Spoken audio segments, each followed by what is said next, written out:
It's like building a community, getting to know the creative people, sharing your story, or someone's going to write it for you. Arrow.net, ARROE.net. All right, let's do it. Let's play it forward. These are real people, real stories, the struggle to play it forward. Episode number 492 is with actor Michael Lombardi from the Retaliators. Hey, Arrow, good morning. I like your name, man. It's awesome. It's just one of those actors' names. Did you ever sit down and do something like that when you were a kid going, okay, if I could be anybody, who would I like to be? Yeah. It's really cool. It's like living in the metaverse without that even happening yet. I mean, because, once you step inside those shoes, it's like, wow, this universe is a pretty cool hangout. Totally. How did you get yourself involved in the Retaliators in the way that, because this movie is very physical, but at the same time, it's very emotional. Well, thank you. Yeah, so sort of like you want the origin of how I got the script and everything. Is that what you're asking? And the building of your mind, body, and soul, because I know that you did some studying to get that role of the pastor. You didn't just step into that and just say a bunch of words. You really, and I felt it when you did it, that you were not just sitting there saying words. Oh man, thank you so much. Yeah, I can go into like the acting part of it and how I jumped into character, and it was a long time, like sort of brewing. I had some time with the script, and when I read the script, I really loved it, and the character just made a big impression on me. And this whole question of, if you had a minute alone with the person who killed your loved one, would you take it? That provocative question, but then telling it through a man of the cloth and this guy I thought was really interesting. So without getting too actory on you, I can tell you a little bit of the research that I did. The first thing was I started, it's a revenge tale, right? And it's this primal instinct. It's like saber-toothed tiger attacks a caveman's kids. The clan goes out and hunts them, right? It's the oldest story in the book, and I started dipping around on like YouTube and just fun, very first step in. It goes way deeper than this, and I found this video of this guy. He was very small in stature. It's a true story. He looked like a math teacher, right? Mm-hmm. And he's there, and he has his moment to say his words with the person who killed his son in court at the end, and the court police are on his side, and he's talking, and then he lets out this like primal scream from the depths of his soul, and it gave me goosebumps. And he jumps at the guy and tries to start stabbing him with a pencil, and the court police have to pull him back, but you can see how they almost want to let him go. And I was like, whoa. And it really was my first shoe in to the understanding that having that moment, facing that person, and them taking someone away that you'll never see again. Yeah. And I think, what's helpful, Arrow, too, is if I have a 6-year-old son, so you have to do some really crazy imaginary, work with that, which isn't the best place to be, but you need to find these so you can just sort of, act truthfully in the imaginary circumstance. So you have to go there. And then, the guy's a pastor, right? So yeah. I said, well, wait a minute. He's a pastor, but maybe he had something bad happen to him that made him a pastor. That's why he turned to the cloth, because then when he turns, that's pretty tough in this movie, right? So I wanted to make it that he was more choosing to be passive at the beginning in this person, but he had something, inside that can turn him. So I did all this backstory and homework, and it's like, look, maybe he was in a bar fight when he was 18 and he really hurt someone. You know what I mean? Like maybe he really hurt someone, and then he met his wife, because now he's a single dad, right, with 2 daughters. So maybe he met his wife, and her dad was a pastor, and that turned him into religion and being a good person. And he spent time reflecting upon the damage that he'd done. So now he's good. And then what happened to her? Because that's never told in the story. So I made up a circumstance, something suddenly, and now he's left with his 2 daughters who remind him of his late wife, and now let the story begin, you know? So they're just multi-layers there. When you go into those multi-layers, though, because I know as a voice, even as a voiceover actor, you still have to step into that role. And to me, I guess my heart isn't callous enough. How do you keep it from poisoning the mind in a situation? Because you're bringing, look, we've seen the scenes in the Retaliators and stuff like that. Did you daily write afterwards to help bring peace back into yourself? You want to know what's crazy? I think that I did a lot of the homework, right? And I prepared. And then it was so crazy on set. I also produced on this, and Wow. it was so stressful, man. You're always putting out fires. And when I'm on set, no matter what I'm doing, I try to pull something that will help me in the scene, right? Also, because you could make up anything before. It doesn't even if you don't have a kid in this, you could just make up something that brings you to that emotional response. And it's always about the pinch, never the ouch, right? So you want to find what it is. You don't want to just stand there and be false, right? So you find something and then you just go and don't think about it again. That's the thing. You find it and then you just listen and answer in the scene and throw your lines out. Wow. Anyway, there was so much stress, man, with COVID and long hours. And then after 12, 14-hour days, I'd have to get back to the hotel, take long, hot showers on some days to not only clean the character off, but like the fake blood and stuff in some circumstances. And, it was lack of sleep. It was stress. We got shut down a couple times from the Screen Actors Guild, rightfully so, because there was so much concern early on. We were doing all the proper protocols. There was just, fire alarms everywhere. So all that stress and not sleeping, I was able to draw upon that for the character as well, to be honest, in the moment, and use it. You use whatever you have. That's what I love about living in the moment. I call it stream thinking, stream acting. It's taking what is in your present place and building upon it and basically just trusting it. That's right, man. And again, luckily it worked, not like sort of being sleep deprived. Look where this guy goes and all that stuff, right? Yeah. So I really was, but it was just because when you're trying to run a 50-person crew and bring a movie across the finish line with investors and, it's a wonderful, great responsibility. I would never complain. I'm not digging ditches here, but there is stress involved.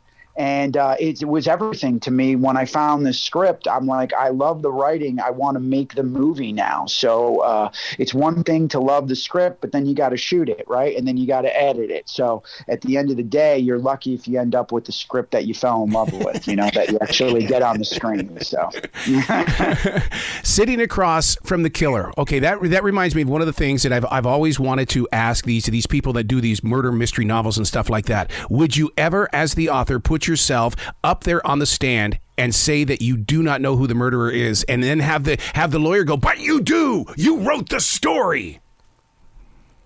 Yeah. Now tell me, there are a couple things struck me when you said that. What's your angle here of this? A murder mystery novel author, they know who the killer is. But yet you sit there as a reader going, oh my God, who is it? Who is it? But the author knows. Why isn't the author on the stand? Why aren't they being questioned? Yeah. Wow, that's really interesting. Holy shit. Yeah. But see, that's what I love about writing too, is the fact that you can put yourself in any situation. When teachers, they teach the children to read, also teach them to write. Let them understand that their imaginations are just as important. Oh, man, it's so true. It's cool because my son came to set a few times too, and they were like all these scary, what we call subhumans in the movie. And it was so fun for him to be able to see that. And his imagination runs wild. It's pretty fun to see some behind the scenes stuff, and the movie is such a wink at the 80s, right? Mm-hmm. When I read it, I was like, those movies of the 80s and 90s. I immediately thought of the Lost Boys, the Spielbergian Dante-esque Gremlins-y beginning, the small town.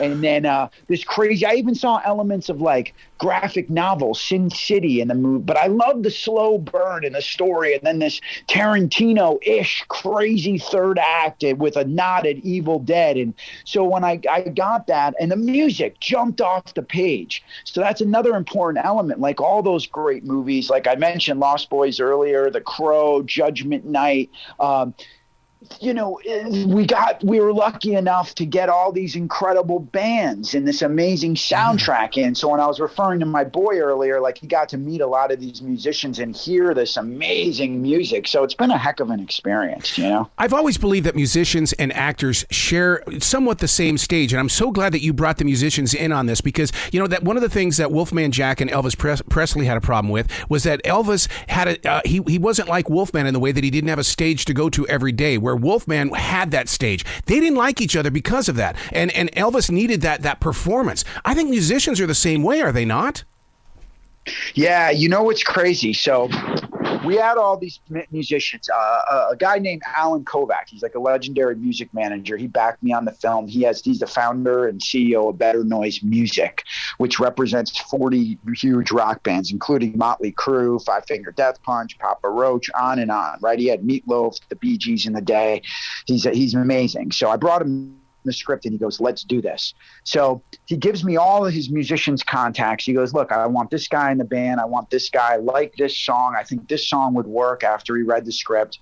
And we're like, so I called them all, spoke with them about the parts. We were very careful in casting who's where, because I also wanted this to be a film first. I really, really didn't want to leech off like the core audience, which is incredible that we have it, but I want to give them a real movie. And I want also real movie goers and lovers of the genre to like the movie and then see, oh my God, wait, that guy, the bad guy, Quinn Brady, that's played by Jacoby Shaddix. I thought he was just an actor. He's the lead singer of Papa Roach, you know? So the point that I'm getting at is like Five Finger Death Punch, all these big, burly, tatted up guys with dreaded beards. They're so good. Ivan Moody, the lead singer, he's a scary dude. He's a sweetheart, but he has it.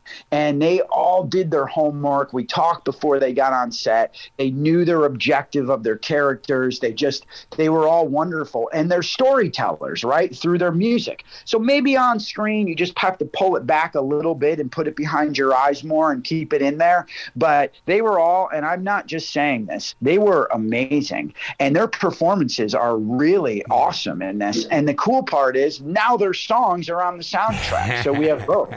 Well, see, they were all incredible. That to me is like the new age video game. You know, put the music and stuff on the movie so that it can carry their music as well forward. Yes, 100. So now, is it my imagination that you planted Easter eggs in this so that people will keep coming back to this movie to see if they can spot the egg that got them up to the next part of the story? Yeah, exactly. Yep. I love the kind of storytelling, and it's a testament of the writers and the writing and how good it is, that you want to always be catching up. You know what I mean? I love that. I love that you're trying to catch up as you're watching and you're following, and then hopefully it comes together at the end and you have some questions afterward. I think at the end of the day, it's a fun popcorn movie, you know, but I also think there are the questions of morality, religion, justice, and you could talk about it a little bit. But those Easter eggs are definitely planted in there. There's a lot of winks here and there, and there's a lot of fun little things that were purposely in. I think we mix genres a little bit. We have a little fun with this one. Yeah, you're reading my notes, aren't you? Because I have right here in the center of this page, the film crosses into several genres. Is it a faith-based horror film? I mean, you just stole that totally from my notes here. Well, see, that means so much to me that you took it as that, right? So that means I'm like, look, you know, it's hard for me to say this. I'm so proud of the movie because it's been like a family member, right? I've worked on this thing 3 years, but I said earlier, when you read a script, you want to try to make that, and you got to deal with, on top of COVID, egos, does someone get this person doesn't get that concept, and you really try to fight for it. It's all about the work. But those things that moved you, and when we had a pretty good run at the festival, so I have been able to hear a few things, and I've been like, wow, I can't believe that they're actually taking that away, because it really was in the original concept. And, you know, Darren Gear, one of the writers, the Gear brothers, he and I really fought hard for this stuff. You know, I was the guy, my feet were on the ground fighting every day, but to have that shoulder to lean on, I believe that if you have access to the writers, you use them, you know, as much as possible. I was on a show called Rescue Me. It was about New York City firefighters. Yeah. Dennis Leary wrote co-created the show. So he was also produced, starred. So I realized how much I learned from him, actually, and was able to apply now. I did 100 episodes of the show with the guy, and I'm able to bring this to now producing and acting in this movie. But there are a lot of fights and battles you have to have. But yeah, and then, look, at the end of the day, here's the other part. The movie's not for everyone, and that's cool to me, because I don't want to make a movie that everyone likes, because then then that's not my style of movie. That then I don't. And the thing is, I feel like at the end of the day, for what this film is, I can say, hey, this is what I set out to make, and hopefully people enjoy it, and maybe you do walk away, like I said, talking about it a little bit, but I think with the music and how crazy it is, you'll be entertained, right? Yeah. You talk about putting so much energy into it, 3 years of your life into it. I know as a writer and things like that when I set out to write a book, I know I'm going to disappear for 2.5, 3 years. So that becomes your soundtrack. It becomes your lifestyle. In the real world, how do you explain that to people going, I was off doing a movie. Oh, my God. Well, while we were listening to Justin Bieber, you were doing this movie. Well, what's hard is I do wear, like, I've been told, and you try to understand yourself as a human being, as complicated and complex as it is. I do kind of wear my heart on my sleeve. I'm a pretty transparent dude. Mm-hmm. So when people ask me, I try not to go into these deep stories. You know what I mean? I really do. The stories run so deep of this. So I talk about it a little bit. I don't think I've ever talked about a project that I've been involved with quite this much. Not that I haven't been equally as proud as some others, but it's just consumed me, like you said, producing, directing, acting, and living, eating, breathing this thing. There was never a dull moment with COVID, and it's just been who I am. And so I do. It's funny because you want to tell the story to people who you care about or you think care about you, but I do say some things, and then I'm like, there's just so many proud moments. There's so many down moments. I've learned so much, man. So I can never tell it all. So I just have to be okay with what I do get to. Someone's lucky if I'm lucky enough for them to listen. You know what I mean? So I do. It's crazy. There's so many iconic things that happen inside this movie. First of all, I want to talk about that poster. That poster is iconic, and it needs to be marketed. Are you guys going to do that?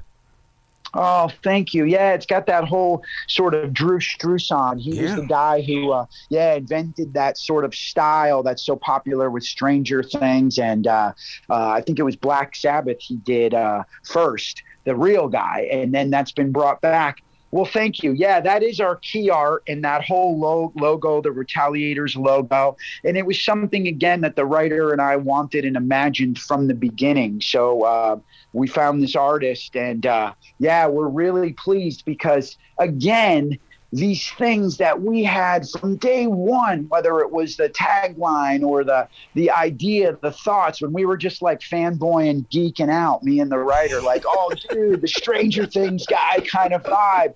Oh, and get this.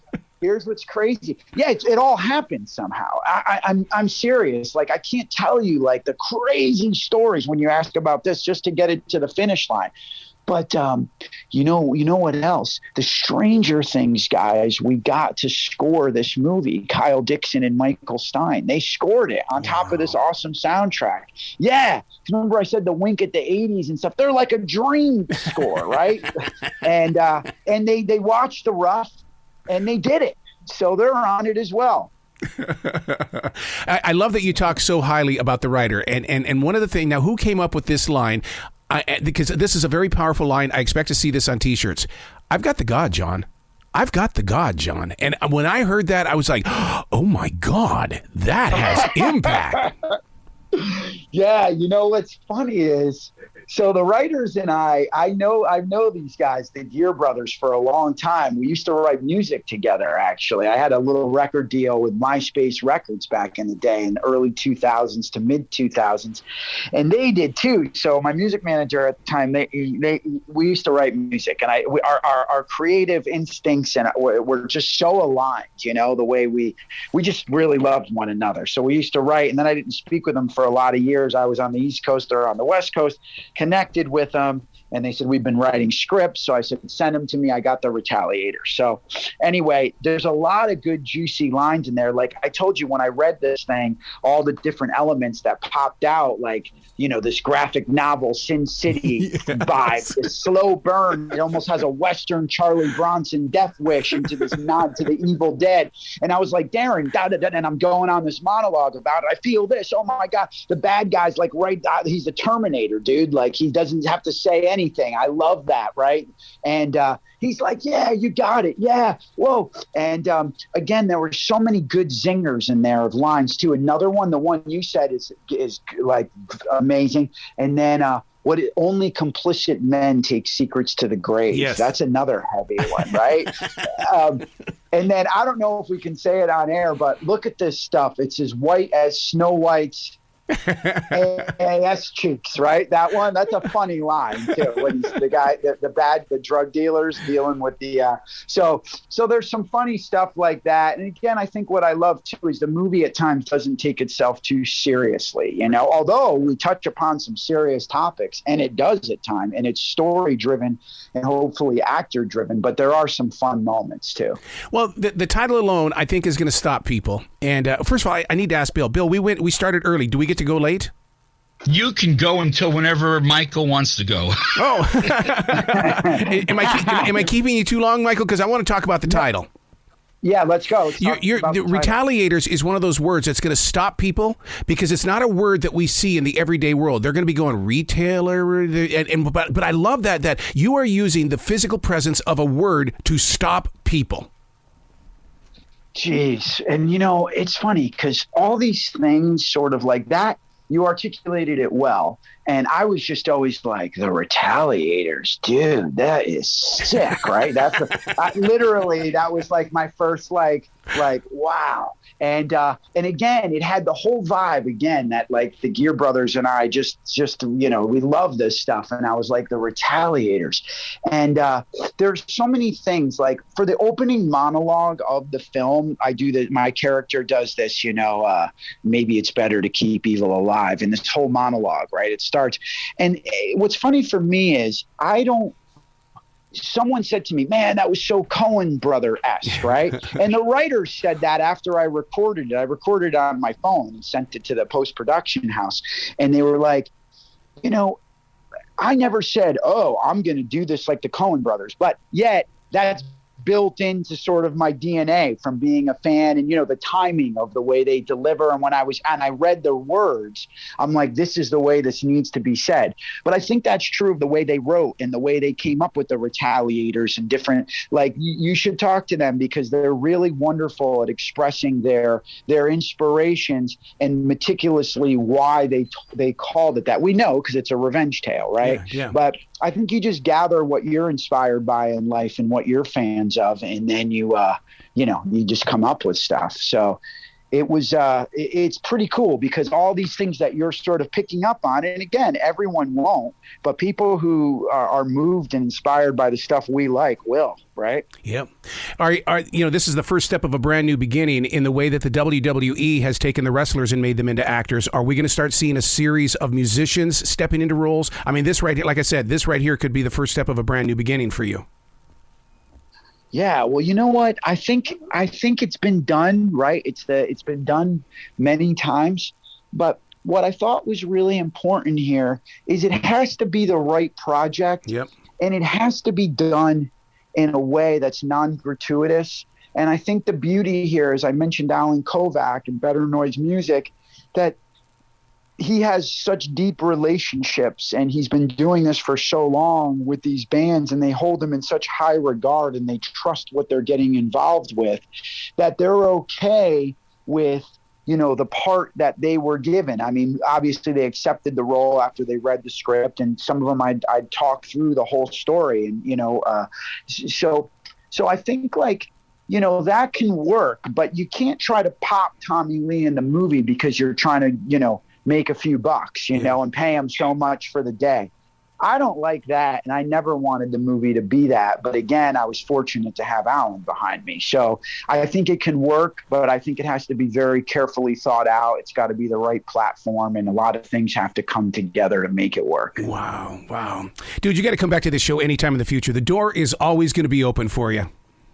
Thanks, man. Now, speaking of that, if I get my band back together and we call ourselves the Retaliators, maybe I can go the other way, right? Absolutely. But, no, I was joking with Alan about that a few times, but it's been fun, man. Thank you so much. Well, you get that band back together and you come back here and we have a conversation. You'll have a different kind of interview because I love breaking down the lyrics. I love helping to share the story. And so many times the musicians will sit there and say, no, man, it's about your interpretation. I'm going, oh, I want to know the story. I want the inside sleeve, man. And so yeah. That's pretty cool. Yeah.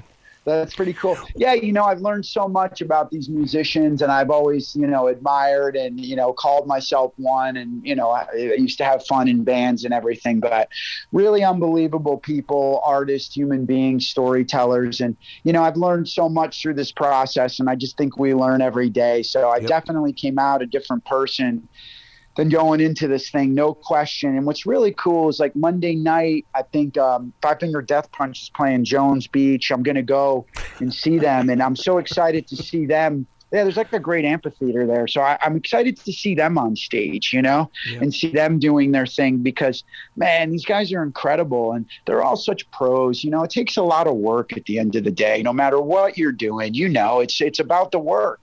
And you're lucky enough to be on stage for that hour or hour and a half, that full day. But man, the journey to get there, right? So it's tough. It's like, how does a raindrop become a tree, which becomes the paper that I put words on, becomes the script that you're going to turn into a movie? I mean, it's all part of the process. That's right, man. Well said. Yeah. You be brilliant today, okay, sir? Thank you so much. Have a great day. And I look forward to connecting, on another project at some point. So thank you for your time and have a great day.